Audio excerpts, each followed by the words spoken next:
Mais comprido ou virar com uma cueca tamanho família? Cofrinho não, uma cueca, hein? Discordo. Vou vir com a mesma calça. Porque já foi sucesso, então tem que manter a mesma calça. Agora tem uma novidade que eu vou mandar bordar a cueca para poder sempre personalizar. Se fizer uma defesa, aparecer o Rufus. Eu não queria comentar nada, até esse momento nós estamos aqui no programa Sorteio do Rock Go, mas se barba fosse sinal de respeito, o bode não teria chifre, né? Você pretende cultivar essa aparência para assustar os adversários? A barba é para poder desviar a atenção da barriga.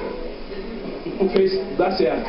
Entendi. E o Guilherme está do lado, com seu visual Nuno Léo Maia.